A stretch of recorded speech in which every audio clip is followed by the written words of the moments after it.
நித்யா, அந்த mask man அவரோட car number கொடுத்தாருன்னு சொன்னல, நம்ம அதை வச்சு அவர் யாருன்னு கண்டுபிடிக்கலாம் என்று சொன்னாள். அதை கேட்டதும் நித்யாவின் முகம் அதிர்ச்சியை வெளிப்படுத்தியது. அதை பார்த்த ஜெனி, ஹே, நீ எதுக்கு ஷாக் ஆகுற? வா போய் செக் பண்ணலாம் என்று சொன்னாள். அதை கேட்ட நித்யா, அது எப்படி நம்பர் பிளேட் வச்சு நம்ம அவரை தெரிஞ்சுக்கிறது என்று கேட்டாள். அதெல்லாம் காசு கொடுத்தா எல்லாம் தெரியும் என்று சொன்னவள் அவளை இழுத்துக்கொண்டு ஒரு இடத்திற்கு சென்றாள். அதை கொடுத்த கொஞ்ச நேரத்திலேயே அவளுக்கு மெசேஜ் வந்தது. அதை பார்த்தவள், நித்யா, மாஸ்க்மேன் யாருன்னு தெரிஞ்சிருச்சு என்று சொன்னாள். மாஸ்க்மேனின் கார் நம்பரை வைத்து அவர் யார் என்பதை ஜெனி கண்டுபிடித்து விட்டதாக கூறியதை கேட்டவுடன் நித்யாவின் முகத்திலும் அதிர்ச்சி தெரிந்தது.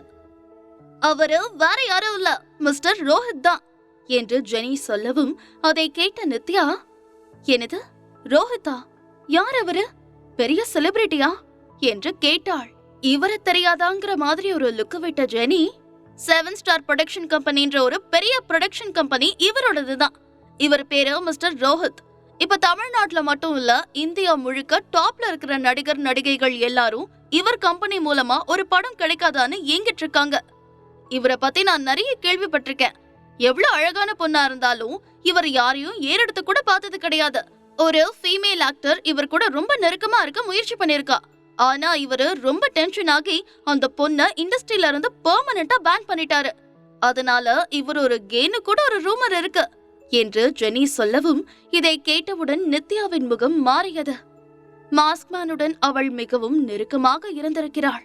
அவரோட முகத்தை பார்க்கவில்லை என்றாலும் அந்த கம்பீரமான உடலும் அவர் தன் கூட நெருக்கமாக இருக்கும்போது நடந்து கொள்ளும் விதத்தையும் யோசித்த போது நிச்சயமாக ஒரு கேயாக இருக்க வாய்ப்பே இல்லை என்றுதான் நித்யாவிற்கு தோன்றியது. என்னடி, நான் சொன்னது கேட்ட உடனே உனக்கு ரொம்ப ஷாக்கா இருக்கா? அவர் உன்கிட்ட நீ ஒரு குழந்தை பெத்து கொடுக்கணும்னு தானே அடிக்கடி சொல்லுவாருன்னு சொன்ன என்று ஜெனி கேட்டாள். ஆமா என்று நித்யா சொல்லவும், பாத்தியா, இதுல இருந்து என்ன தெரியுது? அவர் லவ் பண்ணது நிச்சயம் ஒரு பொண்ணா இருக்க முடியாது, அது ஒரு பையனாதான் இருக்கும். அதனாலதான் அவங்க 2 பேரும் கல்யாணம் பண்ணிக்கிட்டு குழந்தை பெத்துக்க முடியாதுங்கிறதுனாலதான் உன்னை அவரை யூஸ் பண்ணிக்க பாக்குறாரு. நான் சொல்றத கொஞ்சம் நல்லா யோசிச்சு பாரு. நீ அவரோட பாய் ஃப்ரெண்ட் சாயல இருந்திருக்க. அதனால உன் மூலமா ஒரு குழந்தைய பெத்துக்கிறதுக்காக தான் அவர் உன் கூட நெருங்கி பழகுறாரு என்று ஜெனி கூறினாள். ஜெனி பேச பேச நித்யாவிற்கு மிகவும் வருத்தமாக இருந்தது. உடனே ஜெனி நித்யாவின் தலையை ஆதரவாக வருடி கொடுத்து, கவலைப்படாத நித்யா, அட்லீஸ்ட் உன்னோட பிரச்சனை எல்லாத்தையும் அவர் சரி பண்ணிருக்காரே, அது வரைக்கும் சந்தோஷம்தான் என்று ஜெனி சொல்லவும் நித்யாவால் எதுவும் பதில் சொல்ல முடியவில்லை. அவளால் ஜெனி சொல்வதை ஏற்றுக்கொள்ள முடியவில்லை. திருமணமான நாள் முதலாக அவள் அனுபவித்த நரக வாழ்க்கைக்கு மருந்திடும் விதமாக அவன் அவளிடம் நடந்து கொண்டான். அவன் மனதில் வேறொரு பெண் இருக்கிறாள் என்று கேட்டவுடனே அவள் உடைந்து போய்விட்டாள். இப்போது அவன் ஒரு கே என்ற விஷயம் அவள் மனதை இன்னும் வேதனைப்படுத்தியது. அப்பொழுது அவள் பின்னால் இருந்து, ஏ நித்யா, நீங்க தான் இருக்கியா? இங்க என்ன பண்ணிட்டு இருக்க என்று ஒரு குரல் கேட்டது. உடனே அவள் திடுக்கிட்டு திரும்பி பார்த்தாள். அங்கே பிரகாஷ் நின்று கொண்டிருந்தான். அவனை பார்த்தவுடன், நீயா என்று அவள் முகத்தை சுழித்துக் கொண்டு கேட்டாள். என்ன பார்த்தாலே உன் முகமே மாறுது. நீங்க என்ன பண்ற? ஜெனி கூட வந்திருக்கியா என்று பிரகாஷ் கேட்கவும், இந்த டப்பா மண்டை எதுக்கு இங்க வருதுன்னு நினைச்ச ஜெனி நித்யாவை இழுத்து தனக்கு பின்னால் மறைத்து கொண்டு, இங்க பாரு பிரகாஷ், உனக்கும் நித்யாவுக்கும் எந்த சம்பந்தமும் கிடையாது. அவ எங்க போனா உனக்கு என்ன? அவ எங்க போனாலும் குட்டி போட்ட நாய் மாதிரி அவ பின்னாடியே வந்துருவியா என்று கேலி செய்யும் விதமாக கூறினாள். ஏய், தேவையில்லாம பேசாத. நான் ஒன்னும் உன்கிட்ட பேசல, நான் என் பொண்டாட்டி கிட்ட பேசிட்டு இருக்கேன் என்று பிரகாஷ் சொல்லிக் கொண்டிருக்கும் போதே அங்கே வந்த அக்ஷயா, பிரகாஷ், இங்க என்ன பண்றீங்க? உங்களுக்காக நான் அங்க எவ்வளவு நேரமா வெயிட் பண்ணிட்டு இருக்கேன் தெரியுமா என்று கொஞ்சம் குரலில் கூறியவள் நித்யாவை பார்த்து, அக்கா, நீ இங்கதான் இருக்கியா? நான் இப்ப கன்சீவா இருக்கேன் இல்லையா? ஆன்டியும் இவரும் எனக்காக ஒரு கார் வாங்கணும்னு ஆசைப்பட்டாங்க. இப்பதான் கார் வாங்கிட்டு வந்திருக்கோம். உன்னை இங்க பாப்பேன் நான் எக்ஸ்பெக்ட் பண்ணவே இல்ல என்று கூறினாள். அவளை பார்த்தவுடன் நித்யா தன்னுடைய முகத்தை திருப்பிக் கொள்ளவும் அவளுடைய கையை பிடித்து இழுத்துக்கொண்டு ஜெனி அங்கிருந்து வேகமாக கிளம்பினாள். உடனே பதட்டமடைந்த பிரகாஷ், நித்யா நில்ல, போகாத என்று சொல்லிக்கொண்டே அவள் பின்னால் போக அதற்குள் அக்ஷயா அவனுடைய கையை பிடித்து தடுத்து நிறுத்தி, பிரகாஷ், எங்க போறீங்க? வாங்க சாப்பிடலாம், நம்ம ஆர்டர் பண்ணின ஃபுட் எல்லாமே வந்துருச்சு என்று கூறினாள். நீயே சாப்பிடு, எனக்கு ஒரு முக்கியமான வேலை இருக்கு, நான் போறேன் என்று எரிச்சலாக கூறிவிட்டு பிரகாஷ் அங்கிருந்து கிளம்ப போனான். ஆனால் அக்ஷயா விடவில்லை. எங்க போறீங்க பிரகாஷ்? என் அக்காவை துரத்திக்கிட்டே அவ பின்னாடி போக போறீங்களா என்று ஆவேசமாக பல்லை கடித்துக் கொண்டு கூறியவள் உடனே சுதாரித்துக் கொண்டு டக்கென்று தன்னுடைய முகத்தை மாற்றிக்கொண்டு, என்னங்க, நான் இப்ப கன்சீவா இருக்கேன், இப்படி என்ன தனியா விட்டுட்டு போறேன்னு சொல்றீங்களே? டாக்டர் ஏற்கனவே நான் வீக்கா இருக்கேன்னு சொல்லிருக்காரு. யாராவது என் மேல வந்து மோதி நம்ம குழந்தைக்கு ஏதாவது ஒண்ணு ஆயிடுச்சுன்னா என்ன பண்றது என்று தன்னுடைய முகத்தை அப்பாவியாக வைத்துக் கொண்டு கூறினாள். அதற்குள் ஜெனியும் நித்யாவும் பிரகாஷின் கண்களிலிருந்து மறைந்து விட்டார்கள். நித்யாவை பின்தொடர்ந்து செல்ல முடியாமல் போய்விட்டதே என்ற எரிச்சலுடன் திரும்பிய பிரகாஷ், சும்மா நடிக்காத அக்ஷயா, நீ வேணும்னே தான் நித்யாவை விருப்பேத்துறதுக்காக நம்ம புது கார் வாங்கியிருக்கிற விஷயத்த அவகிட்ட சொன்ன, அதனாலதான் அவ டென்ஷன் ஆகி போயிட்டா என்று கூறினான். என்னங்க நீங்க இப்படி அபாண்டமா என் மேல பழி போடுறீங்களே? நம்ம குழந்தை அவங்களுக்கும் குழந்தை தானே, அவளையும் நம்ம ஃபேமிலியில ஒருத்தராதான் நான் நினைக்கிறேன். ஆனா அவ நான் கன்சீவா இருக்கிறத பார்த்து பொறாமப்பட்டு இப்படி முகத்தை திருப்பிட்டு போவான்னு நான் எதிர்பார்க்கவே இல்ல என்று மிகவும் வருத்தமாக இருப்பது போல நடித்தாள் அக்ஷயா. உடனே பிரகாஷின் மனம் இளகிவிட்டது. சரி சரி, ஃபீல் பண்ணாத, வா நம்ம போய் சாப்பிடலாம் என்று கூறியவன் அவளை அழைத்து கொண்டு அங்கிருந்து கிளம்பினான். அவனுடைய கைகளை இறுக்கமாக பிடித்துக் கொண்ட அக்ஷயா அவன் தோளில் சாய்ந்து கொண்டு, இன்னும் உங்க ஃபர்ஸ்ட் வைஃப உங்களால மறைக்க முடியலல்ல என்று கேட்டாள். உடனே திடுக்கிட்ட பிரகாஷ் தடுமாறும் குரலில், இல்ல இல்ல, அப்படியெல்லாம் எதுவும் இல்ல என்று கூறினான். மெதுவாக தலையை உயர்த்தி பிரகாஷை பார்த்த அக்ஷயா, என் அக்கா நித்யா கிட்ட இப்ப நிறைய சேஞ்சஸ் இருக்கு பாத்தீங்களா? அவ இப்ப முன்னாடி மாதிரி இல்லாம ரொம்ப அழகா ட்ரெஸ் பண்ணிக்கிறா. அதனால அவளுக்கு கல்யாணம் ஆனது தெரிஞ்சும் நிறைய பேர் அவ பின்னாடி சுத்தி வராங்கன்னு கேள்விப்பட்டேன். அதுல யாரையாவது அவ கல்யாணம் பண்ணிக்கிட்டு செட்டில் ஆனா எனக்கு சந்தோஷம்தான் என்று கூறினாள். அதை கேட்டவுடன் பிரகாஷின் முகம் மாறிவிட்டது. என்ன சொல்ற நீ? அவ பின்னாடி நிறைய பேர் சுத்துறாங்களா? இது எப்படி உனக்கு தெரியும் என்று கேட்டான்.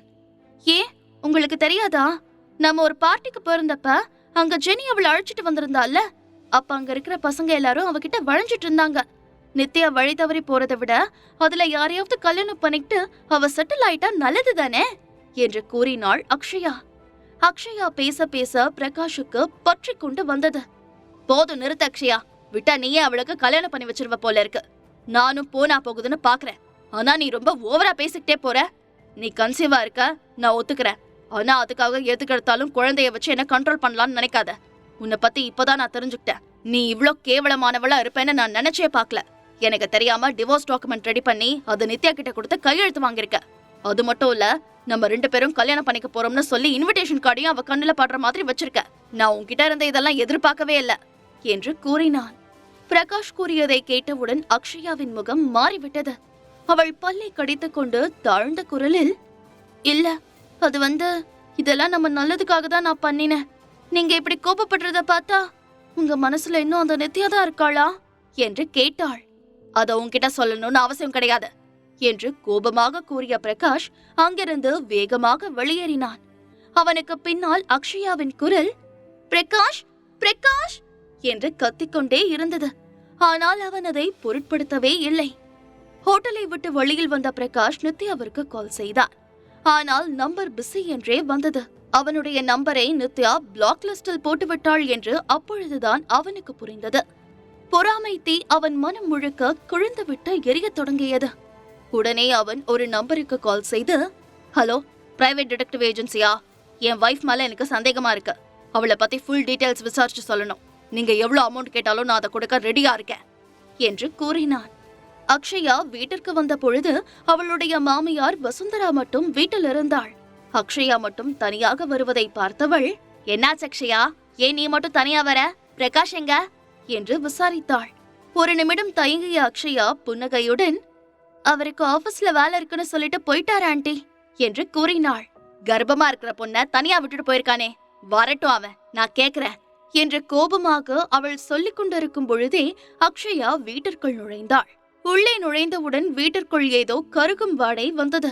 முகத்தை சுளித்துக் கொண்டவள், ஆண்டி, என்ன ஒரே ஸ்மெல்லா இருக்கு என்று விசாரித்தாள்.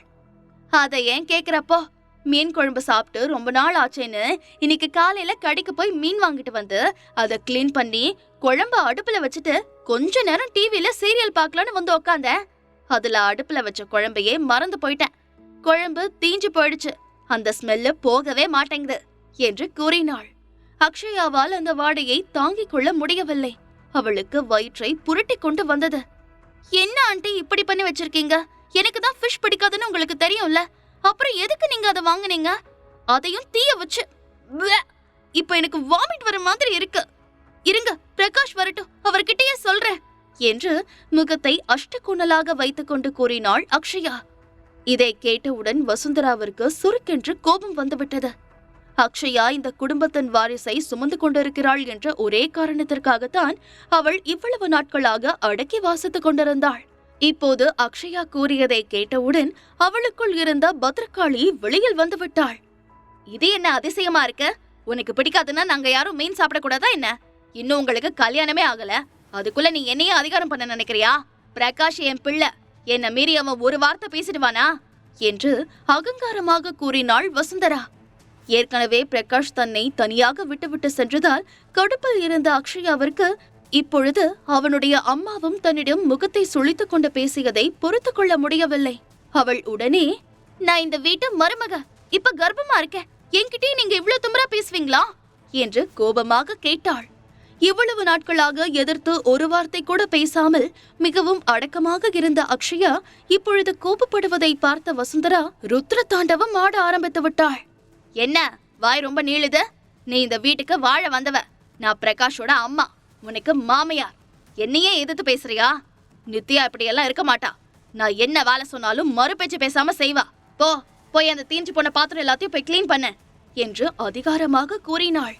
Nithya Nithya Nithya, oh my god, இன்னைக்கு இவங்க எல்லாருக்கும் என்ன ஆச்சு? போயும் அவ கூட என்ன கம்பேர் பண்ணி பேசுறாங்களே. நான் அப்ராட் போய் பிசினஸ் மேனேஜ்மெண்ட் படிச்சிருக்கேன், அவ காலேஜ் பக்கம் தலை வச்சு கூட படுத்ததில்ல.